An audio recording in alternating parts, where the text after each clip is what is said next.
All right, here we go. Here we go. Good morning. Give me something good. Something good about your business, David San Miguel. Got the house listed, open house Saturday, Sunday. Probably had about 30 people between the 2 days. Half a dozen phone calls. Nice. I like it. Alex, give me something good. Put the buyer position for Wednesday and finishing up my 48-hour or 45-hour post licensing course. Okay, there you go. That's always good to get that out of the way. Nice. Give me something good, Jess. Had an open house this last weekend. I had an appointment. Nice. Set an appointment. I love it. I love it. Appointments set at the open house. David San Miguel, that's how you do it, baby. That was another one. I did get an appointment out of it too. So Okay, all right. I actually got two, but one pushed out on me, so it's okay. Hey, look, and being newer to the business, look, appointments for people that I don't know who are not in my sphere, the cancellation rate can run around 50%.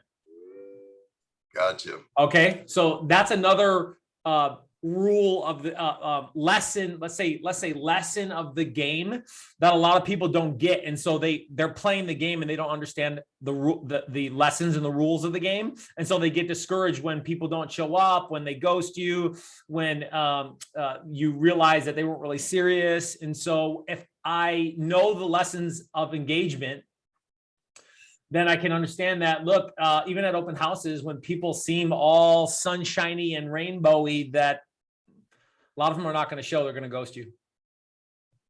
Okay. So that's important for you guys. Alex, I know you've begun to understand some of those rules that help me understand how to stay in the game and have the right mindset for the game, so that when I play the game, I stay encouraged. Okay. It's just not going to happen. They're just for whatever reason, around 50%, David. So good news. Okay. Now you know a little bit more about it. Okay.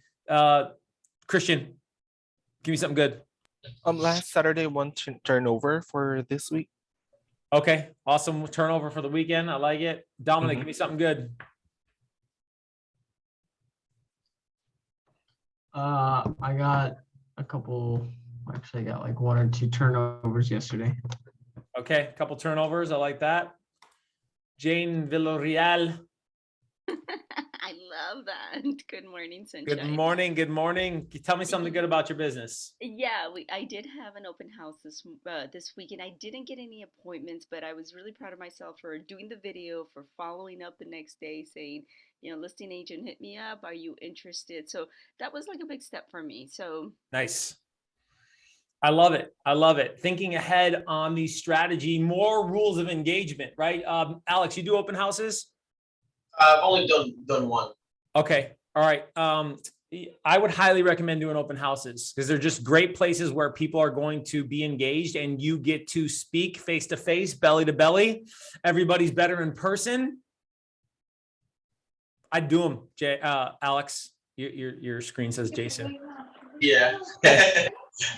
So I'd stay engaged, because when we're doing open houses, Jane, I'm thinking about how I'm going to follow up with people, and Jesse, putting them in the 10 days of pain for open house leads, because we have a very specific lead follow-up system, David, on people who attend the open house and how we engage them, because it still takes, even with open house people, several attempts, 7, for them to respond and want to do business with me, or respond to consider. Oh my.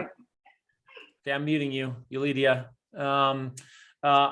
Is that I'm going to have to play the game with open house people too on leads. That what is my follow-up system? I like it, Jane, that you're thinking about it. Okay, quickly, Claudia, give me something good about your business. My closing is today. Closing today. All right. Nice. I like that. Closing today. Good thing. Yulidia, something good about your business. Give it to me. So I've been door knocking, and I did thank you notes to those people that I got contact information to. I like it. I like it a lot. Good job. Good job. Good job. Follow up, follow through when you make those connections. Good stuff. Okay. Let's jump in on creating conversations on a Tuesday. Okay. Creating conversations on a Tuesday. And I'm in the playbook, page 29.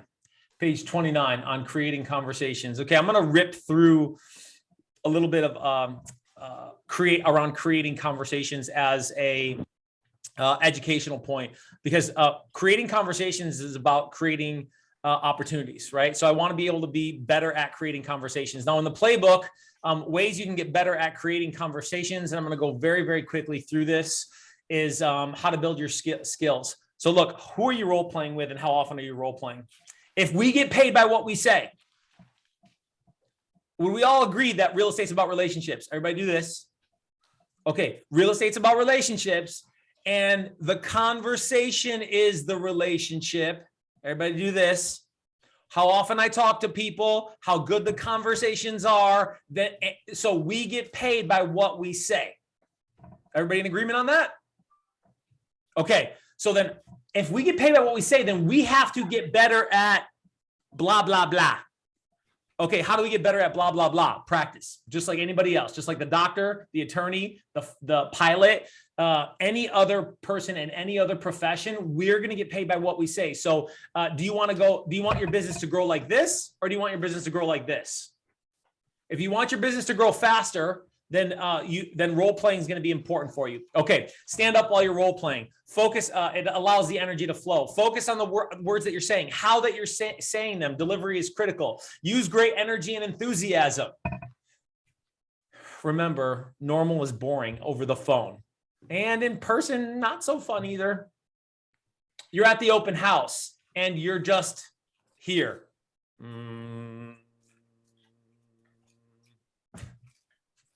Come on, man. Give me some life at the open house. You need to smile. David San Miguel's got that big ass smile. Okay, so how does that work in regards to your infliction? And I'm sure, I would guarantee, because the energy is exuding from him already, that when he's at an open house, there's a hell of a lot of energy being exuded. False or true, David San Miguel? Okay, true. So, Jesse, big smile. Open body language, and bring energy and enthusiasm to your role play, because body language is 55% of your communication. So while you're role playing, okay, I'm Puerto Rican, Mexican, and Italian, so I speak with my body, okay, and speaking with your body helps you project energy, helps you communicate, because remember, you're looking to connect with people. We get paid by what we say. All right, in your role play, always positive and progressive. Follow the scripts initially when you're new. Creativity comes later. False or true? Jesse, give me a testimony on that for your journey the last year on that point specifically. Thoughts, lessons learned. You mean how you just progressive or positive? No, following the scripts initially to internalize, creativity coming later. Yeah, it just creates more opportunity for you to get flexible and be more creative on what direction you can take the conversations to. The foundation is there, and then you can always go back to the script, but then just makes the conversation a lot more smoother. Yeah. Now, look, guys, this is not for me to say that you need to follow the scripts 100% of the time, because you're not going to. I know that you're human. You don't have that much discipline. Sorry, you don't. Okay. But that's not the point though. The point is that when you're practicing, you want to practice perfect so that when you play in the game, the internalization of the conversation, which should be strategic, is internalized at a higher level. Okay. So, you being able to make sure that that's internalized is practicing following it more rigidly initially, and allowing the creativity to come later. Role play motivated prospects. Don't role play prospects who are not motivated. You're going to have enough of that practice. Role play people who are motivated. Of course, you want to role play resistance. Yes. Role play resistance. Yes. And give the agent something to work with. Okay, role play initial resistance and multiple objections, repeating and approving to ask great questions. We do that a lot in Power Hour. And then give compliments on when you're done, constructive criticism on how to improve. Okay, I wanted to run through that because I don't think enough of us are role playing. I don't think enough of us are taking seriously that real estate's about relationships, and relationships are about conversations, but nobody's invested in the conversation because you think you're going to be nice. Nice guys finish what? Who's got a nice guys finish? Last. Who knows a nice guy finish last story? You got one, David? Missing out on the deal, missing out on the opportunity. Okay, because what happened? Didn't carry the conversation, didn't follow through. I think I shared that example earlier. A neighbor of mine that had a trampoline out in her backyard got blown over, offered to help out, push in. Next week, I go back down the same block, take my kids. There's a for sale sign. Because I was being nice, didn't offer to say, hey, I'm in realty. What's your husband do or something like that. I just didn't bring it up. Look, if you ain't driving, you riding. Yeah. If you ain't driving, you riding, and you're just along for the ride of wherever the conversation happens to go. And whether it's something small, David, like finding opportunities to talk about real estate, because you don't have to sell real estate, but you can have opportunities to talk about real estate. Or you're engaged in the conversation and you're just being nice, Lydia, and you're waiting for them to say, oh, yeah, maybe we should meet. Ain't never going to happen. Never. And usually the people who do that are. So I have the opposite. I was on the phone call. I got a call from a landowner, and he was a very, very high D. And he was trying to dictate what my commissions were going to be. And basically, so he actually got upset on the phone call, and we were almost like, I kept my tone low and that sort of thing. But at the same time, I was very manufactural, and because I had actually I looked at it basically, and this guy was not looking for the pushover that was going to just kind of lay down and, and do whatever. So I thought the conversation was going in completely the wrong direction, and honestly didn't want to work with him anyway, and was trying to figure out how to get off the phone. And he's like, okay, well, Chris, listen, I really want to work with you. So, I'm going to, and I'll send you kind of an email with all of everything in it and that sort of thing, in a summary of our conversation. And then we can go from there. Let's talk tomorrow. Like, it's literally, these guys are, looking to, the nice guy would have finished last there for sure. Well, think about this. When they're objecting, do you remember what an objection is, Jesse? Just resistance. It's resistance. It's a question, Alex. It's a question in the mind of the prospect. It's a question. It's a doubt. It's an insecurity. It's a fear. Look, if they're not interested, look, click. Or bye. I'm leaving the open house. Okay. If they're not interested, bye, goodbye. They leave the conversation. If they object and they're in that objection with you, David San Miguel, subconsciously, they're saying, answer my question, address my doubt, appease my insecurity or fear. So if you're getting objections, that is some of you guys have heard me say this, the objection is the opportunity. The objection is the answer. If they're objecting you, that's the opportunity to engage them. Okay, now constructively, how I do that, the tools and the strategies and the systems around how we do that, that's what we're always role playing in Power Hour. Okay. All right. So let me keep it moving because I want to get to a little bit of role play here on creating conversations. I'm on page 31 in the playbook. If you don't have a playbook, you can email me, TheRealSalesTalk@gmail.com, TheRealSalesTalk@gmail.com.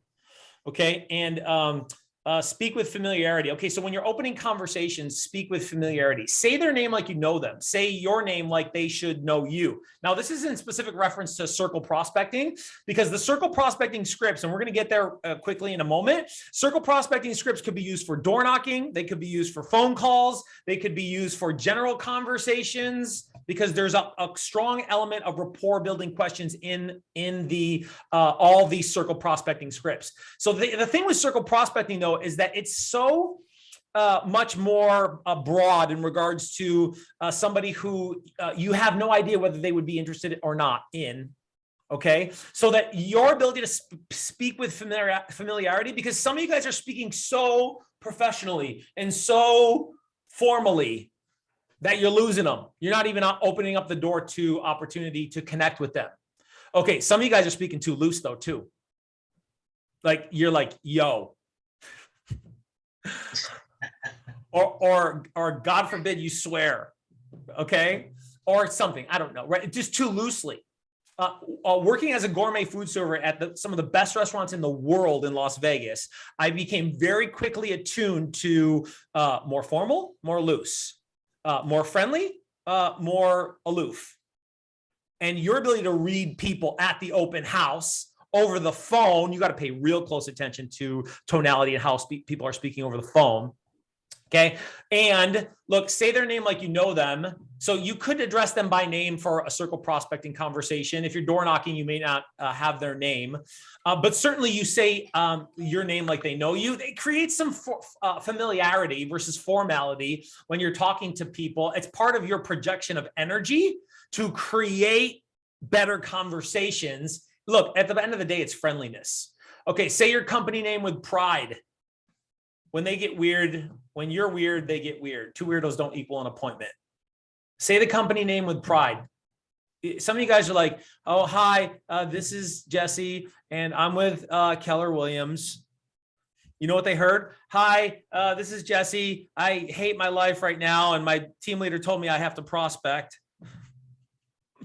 All right. So when you're circle prospecting, you'll see how this all plugs in. So when you say your company name, say it with pride. Delivering the good news. This is about bringing information. So if you're circle prospecting, ultimately and quickly, you're going to talk about why you're calling.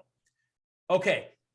Deliver it like it's good news. You're bringing an opportunity. Even on circle prospecting, you probably have some information that's extremely valuable to them in regards to the value of their home or the opportunities around them if they're considering to buy a home. Now, they may not be looking for it, and yet you bring value. Okay, so question, do you believe you're bringing value, or do you believe you're telemarketing? Do you believe you're bringing value, or do you believe that you're selling to close for the appointment at the open house? Okay, very specifically, your importance of what you believe about the information that you're bringing. Okay, and then the transition, your ability to move from your initial pitch, that initial few things that you say, and I'm going to show you guys in a second here on circle prospecting scripts, the initial thing that you say, transitioning into rapport building questions that get them to respond so that you can create a conversation. Okay, ask great questions, ask them well, listen carefully. There it is, boiled down into a nutshell on a golden rule, one of the many golden rules in the playbook. Ask great questions. Ask them well, and then listen carefully so that you have an ability to ask better questions. Okay, one of my favorite scripts in the playbook is circle prospecting, and one of the easiest ones you could use even on a property you don't have listed, but you want to prospect in that price range. You want to prospect around that neighborhood. You want to start building a farm in that neighborhood. You could still call on properties that are not yours that have just listed. I almost guarantee you. I mean, 99% of the time, the listing agent has not done that. Maybe they've sent mailers, usually not though.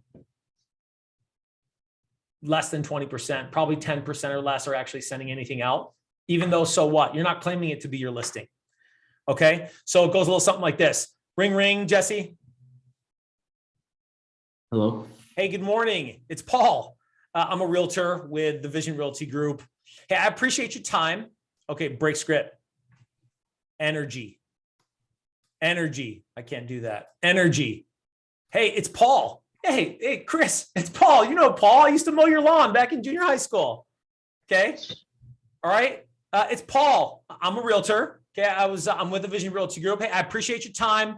Hey, I just listed a home for sale. Now it's not your listing. Hey, a home was just listed for sale over on 123 Street for $500,000, and I promised the seller we'd talk to the neighbors. I was wondering, who do you know looking to move into the area?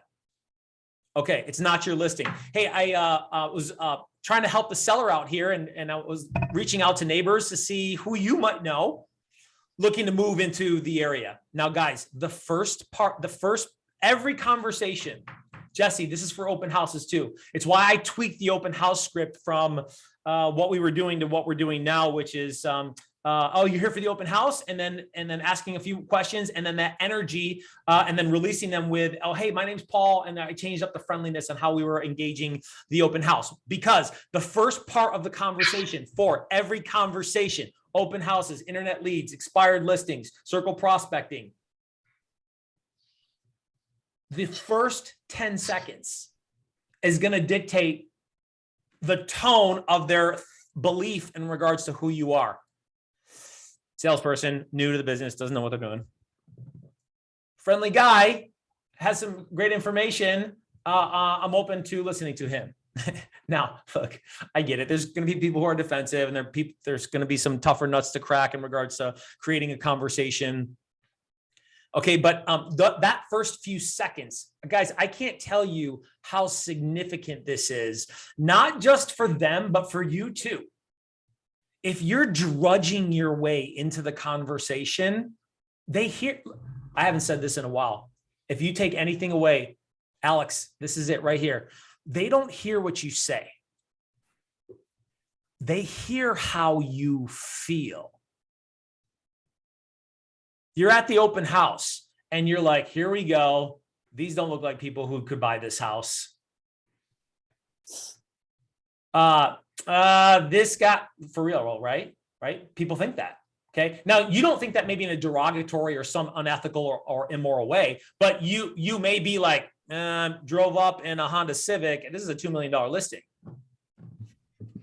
We all know, you should know that plenty of millionaires who drive Honda Civics. Jesse, we just sold one. Yeah. We just sold one. Dude's got a Honda Civic. He sold one and bought $2 million properties. Okay. Is it a hybrid? Huh? No, Is it a hybrid? There's some junky Honda. It was a Honda Accord. But it was like 15 years old. I'm like, dude, why? Okay. So they don't hear what you say as much as they hear how you feel. Guys, this is so big on like what's going on with your pre-prospecting routine before you start an open house, before you're on the phones. Okay, you've been prospecting a little while and you're getting bored. You're at the open house, you're getting bored. You're at the open house, not much is happening. You're circle prospecting, either door knocking or making phone calls, and nothing's happening. People aren't being as receptive as you would imagine. Really, you have this delusion when you're new, like people are going to be so receptive to what you have to say. Man, they're not. Okay, but remember, Jane, this is not about getting people to do things. This is about creating conversations with people to find out who might be wanting to do things. Not getting people to do things, creating conversations to find out who might want to do something. Because here's what we know. At an open house, somebody who's interested in buying or selling is walking into that house who's unrepresented. False or true? Everybody do this. Okay, you're circle prospecting, you're making phone calls. Here's what we know. We know this. Within less than a quarter of a mile around a new listing that goes up, somebody else is thinking about moving. How do we know that? Look at the comps. A new listing comes up less than a quarter of a mile away every 2 to 4 weeks. False or true? New business is coming up around that piece of business every few weeks. So you know somebody around that just listed property is thinking about it. You know it. The question is am I being friendly enough? Am I creating good enough conversations? That's where we're at today, creating conversations. Okay, so that I can get into building rapport. Look, these are rapport questions that you should memorize in regards to basic conversations around real estate. Hey, Jesse, I was wondering, who do you know that's looking to move into this area? No one. Nobody. Okay, well, hey, I mean, no big surprise here. I mean, and I appreciate you really thinking about it. So thank you. Oh, by the way, how long have you been here? Oh, 4 years. 4 years. Okay, well, not too long, really. Have you always lived in the Austin area, or where are you originally from? Yeah, I moved from Minnesota. Minnesota. Oh, that's a lot different than Austin, Texas. Well, what made you choose Austin, Texas? It's for work. It's for work. Oh, for work. Oh, okay. Got so job transfer, or you came for opportunities? Nothing. Got a job transfer. Oh, wow. Congratulations. Is that going pretty good, or? Yeah, we like the area so far. Gotcha. Perfect. So let me ask you an honest question, Jesse. I mean, if you could move though, where would you want to go next? We'd like to go to Georgetown. It's pretty nice up there. Okay, We break could. script. Break script. Where do you live? How long you been there? Have you always lived there? By the way, what area? How'd you happen to choose that area? If you could move, where would you want to go next? These are conversational questions that you can ask anybody, anywhere, anytime, any place. You need to memorize those questions. For those of you, and it's none of you who were in the market center when I was team leader, whenever I talk to a new agent or a stranger, this is all you heard come out of my mouth. You know why? I'm not really good at creating conversations. I feel awkward. I don't know what to talk about when I'm talking to people. It just feels weird. I'm not a people person like David San Miguel, who's like so happy to talk to people every time he engages people. And in 10 minutes, David San Miguel knows like your third cousin and your astrology sign. Okay. Not me. This was easy conversation. I'm at a barbecue, Chris. Anybody I meet who's new. Oh, where do you live? Oh, how long did you choose that? How long you been there? How did you choose that area? Where did you move from? So what do you like about that area? So yeah, I'm talking about where they live. That's a real estate based conversation that you could have with the cashier because all of a sudden you got friendly and there's a little talky talk going on. Could you get a lead standing at the grocery store line? You could. I mean, you're probably not going to hang around grocery store lines prospecting, but your ability to be prepared to start a conversation, because David, I may just use that to sniff around possibility, but not necessarily sell an appointment, but to just find out, because Christian, the conversation starts breaking down. And so how long you been there anyways? Oh, we've been here 10 years. 10 years. Wow. That's a fairly long time. Have you always been in this area, or where did you move from? Now here's the thing, Jesse, Christian.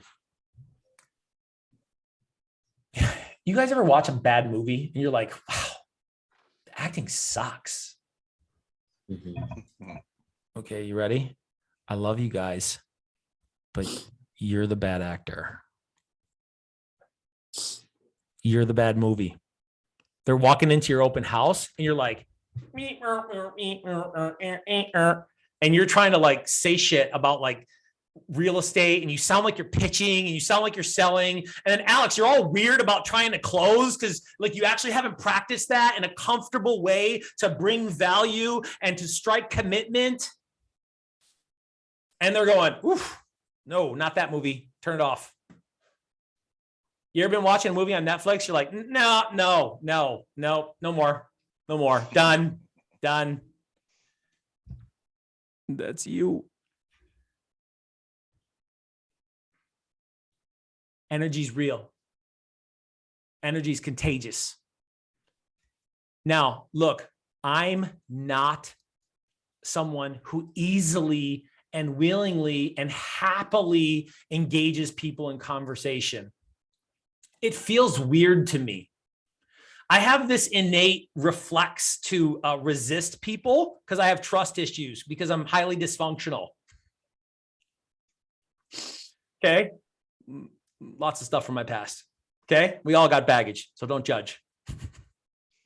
Okay. So look, that's not natural to me. Okay. Now, if you've been in the market center before, and not many of you have for a fair amount of time, okay, you realize that you would guess that you're like, wow, really? Because I'm being intentional about making the connection. Ultimately, look, I'm acting. That's one way to say it. I'm being intentional about my communication. That's another way to say it. And now remember, ring, or hello. I'm looking at somebody in the eyes, right? Barbecue, open house. internet lead, circle prospecting, FSBO expired, okay, is they can smell your energy. They bring it back. They're hearing less what you say, and they're hearing much more what's going on deep inside of you. Oh my God, just let me get this call over with real quick. Let me get them upstairs and we'll see what happens when they come down, because I'm just, this open house is almost over and like people have been a pain in the ass today. Oh my God, this D, what a jerk. Oh, he's being so freaking short with me. And like, he's, oh God, I just forget this. They hear less how, what you're saying and more how you feel. Guys, I want you to really think about how well you're acting, how well you're delivering. Because when I'm able to focus on the person and ask great questions, golden rule, prior page, ask great questions, ask them well, and listen carefully, then again, Jane, it's not about getting them to do something. It's about getting the truth. And the truth is, I can't help them. Okay, fine. I expect that. That's what's going to happen most of the time. I expect that. I'm okay with that. I'm not looking to try to get people to do things, but freak, I want the truth. I want the truth. I can't help you. Cool. Now, your speed, your tonality, your infliction, your energy, all of those things are going to be variables in regards to how you deliver, because we get paid by what we say. You want to get paid more money, make more connections. You want to make more connections, step up your game, man. Step up your game on how you're communicating with people. Okay, circle prospecting just listed. There's a just sold script, just a different variation of a property just sold. Hot buyer, we have a hot buyer in the area. If you got a hot buyer, if you got a buyer and you've been having trouble connecting with making an offer, then maybe you're sending out something or you're making phone calls on a hot buyer in the area. Golden letter too. Google, YouTube search golden letter. Golden letter is another way to use a hot buyer to be able to connect with people around an area. Circle prospecting, preview prospecting, something simple. Look, these are all the same rapport questions. Preview prospecting is you go to a house and you knock, you go preview the property. And then after you preview the property, you knock around the neighbors and go, hey, I'm trying to sell this property here. I was just looking to see who you knew looking to move into the area. And they say nobody. And you go, oh, great, no problem. Hey, anything else you can tell me about the neighborhood in regards to what I should tell buyers when I bring them through? What script is that on, Jesse? Should be circle, right? No, buyers when I bring them through. Christian, High impact open house. high impact open house. Okay, Yeah. Circle prospecting for high impact open house. What should I tell buyers when I bring them to the neighborhood? Good question to try and engage them. Or on preview prospecting, if you go preview a home that hasn't sold in over 2 weeks, which is a long time, or maybe 30 days, and you go preview prospecting around that house. Hey, what's up? Trying to sell this house over here. I wonder, do you know anybody wants to buy it? They go, no, we don't. Man, it's been on the market a long time. What do you think the problem's been? Oh, well, let me tell you. I'm just trying to create engagement. Oh, by the way, how long you lived here? You always lived here? Where are you originally from? By the way, how'd you choose the area? If you could move, where would you go next? Okay. Creating conversations is about energy. It's about delivery. Circle prospecting is the most challenging way to do that because they're the coldest of the leads. They're not the open house walking into your open house. They're not the internet lead that opted in and wanted some more information. They're not an expired or for sale by owner. So they don't have a clear identification tag on motivation or possible intention. Circle prospecting, you're just you're shooting more in the dark. And yet, when you invest in circle prospecting, I'll tell you, it's probably around 20% of our business-ish, give or take. Okay? It's a great way to be able to create conversations. Okay, questions, comments, concerns, delusions. Yeah, Pauly, what do you use to get the telephone numbers for individuals around a property? Yeah, for circle prospecting, we use Mojo. Mojo has a skip tracer, so we can just map out specifically where we're going to prospect.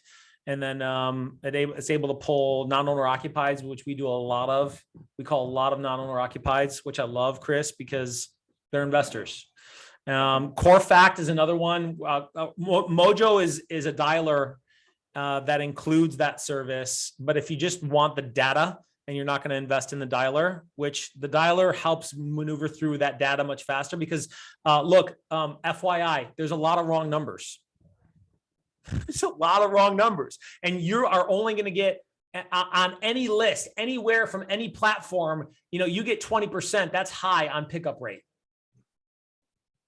That rule, David, rules of the game. Rules of the game. You're not going to get 50, 75% pickup rates. You're like, nobody's picking up. I know that's the game. That's the game. Repetitious boredom, your ability to master it at the open house with the internet leads, with follow-up, with circle prospecting, expireds and FSBOs, your database. Sorry, what was the second one? It was Mojo and Core, CoreLogic? No, not CoreLogic. No. I was Corefax was something else I was looking at yesterday. It's called oh gosh, it starts with a C. Corefax. No, it's That's okay. Yeah, That's okay. I can't. It starts with a C though. But there's a few of them out there. If you look at skip tracing platforms, it'll come to me maybe before the end of the call here. Other questions, comments, concerns, challenges? No, I was just going to say in the chat, I put in my number. Anybody wants to do any script, please text me, call me. There you go. Appreciate it. Yeah, awesome. And you should have more than one role play partner. Because if you have more than one, if you have only one and you've been role playing with that same person for more than 90 days, that's a problem.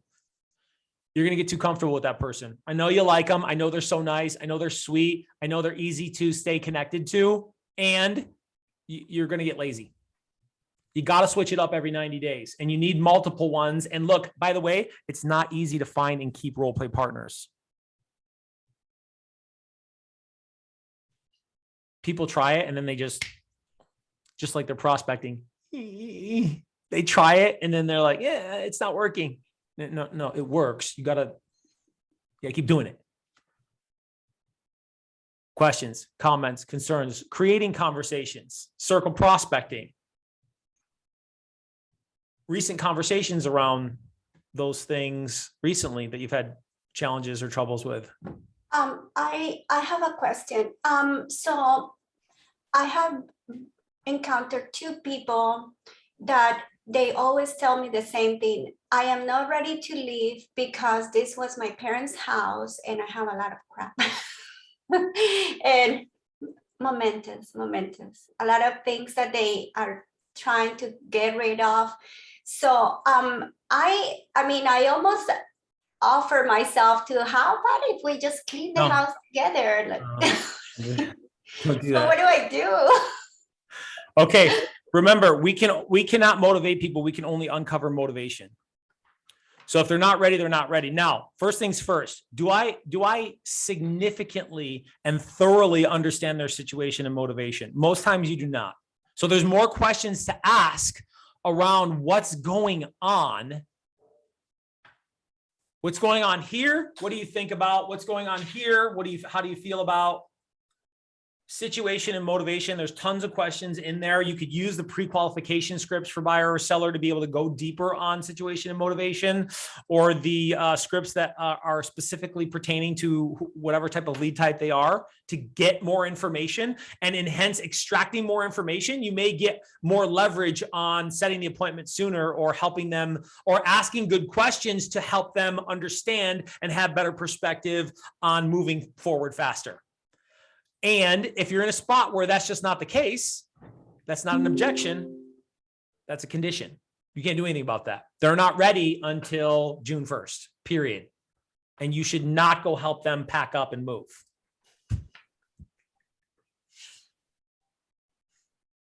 Got to talk to. Stay in touch. Stay in touch. Stay in touch. And think about this, because we're doing this now with diversifying, David, the ways that we're staying in touch. Text, call, voicemail, thank you card, email. Leads are being touched multiple ways when we're following up. Multiple. Top of mind, mind share. Millionaire real estate agent, mind share, mind share, mind share. I'm looking to continuously earn mind share. Open floor, we got some time.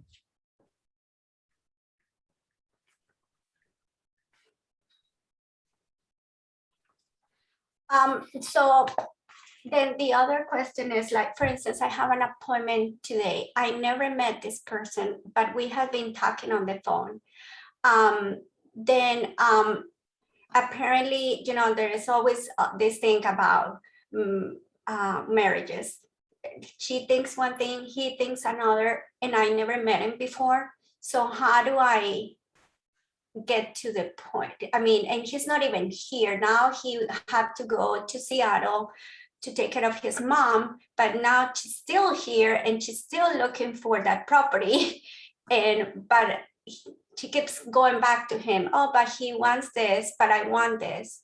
How do I? Have you had a buyer consultation? I haven't never met him. Today, it's gonna be the first time I meet her. I had been kind of like going back and forth with a few things just to try to stay in touch with her. And so we're gonna meet at this property that she wants to look Okay, at. no conversation, no relationship starts without a beginning. Where does that beginning start in real estate, Jesse? Consultation. Consultation. You don't have a relationship until you have an appointment. Hear me. You don't have a relationship until you have an appointment. Now, does that mean that you shouldn't go show her that property today? No, you should. You should. And you should also see the expectations that, well, look, we really need to sit down and have a conversation, whether it's you and him together here in person or you here with me and we Zoom him in. Because here's the thing. How are you going? Okay, remember this game? Think feelsies. Claudia, how would it feel if because we keep delaying having an appointment to get you guys really ready, that even waiting 30 or 60 days could actually cost you $25,000 to $50,000 in regards to affording a home? How would you feel about that? I would be very disappointed that I let it go, that I didn't act faster. Yeah, you're what? I will be very disappointed that I didn't act faster. Yeah. So look, let's do this. We're going to sit down. We can talk a little bit more about how to bring you value on getting you guys a great deal. Some of the multiple things that we do to win multiple offers, because I actually have things that we can do to win over multiple offers. And we can talk about even off-market properties so that maybe you won't have to compete. And look, I know you're not going to do anything unless it makes sense for you, right, Claudia? As far as timing. Yeah, and I know you're super busy. So why don't we do this? Let's schedule a time that works for you both, either in person or you and I together, and we can Zoom in your husband, and we'll just have a conversation from there and figure out what our next best steps are. Does that sound reasonable? That sounds pretty good. Thank you. Okay, now remember, we should get to this week. By the way, no power hour tomorrow because of Bold. Is that on Thursday for closing around in the playbook? I don't know what page it is on closing for the perfect close and the value close. How well are you specifically designating value to the appointment, creating comfort around the appointment, sit, talk, share, and then striking commitment from the appointment? Hey, look, I know you're not going to do anything unless it makes sense. I know it's about timing. I know you guys have a few things to do before you move forward. I appreciate that. And so I expect this to be a conversation, and then you guys are going to figure out what to do from there. And then assumptively closing Tuesday at 4 or Wednesday at 6. I have evenings that work better or afternoons, weekdays or weekends. Weekdays. Look, I like weekdays. it was so good. She couldn't resist to agree to the appointment. Yes, I'll take that imaginary appointment right now. Look, Can't live without me. Your energy. If you ain't driving, you riding, and they ain't gonna take you to an appointment. They ain't. They ain't. And you can do it without twisting their arm. You can do it without pressure. One of my favorite closings is basically, look, you can't afford not to take this appointment. Let's sit down and have this conversation. Yeah, I love that. Hey, look, the way the market's going right now, Chris, you can't afford to not take this appointment. So why don't we do this? Sit, talk, share, strike commitment, assumptively close. Done. Works every time. Done. People want to follow, David, but you got to be the leader, Christian. And you have to come from conviction, Jesse. And if you don't believe, Alex, because they don't hear what they ain't hearing what you're saying. They're hearing what you're believing in your heart on who you are and what I'm doing and what it means and the value you can bring. And you don't need the experience for that. You need the heart. You don't need the experience. You need the heart. And to believe that you can bring value in spite of, you can bring value. All right. I love you guys. Have a great day today. I appreciate you. Thanks for coming.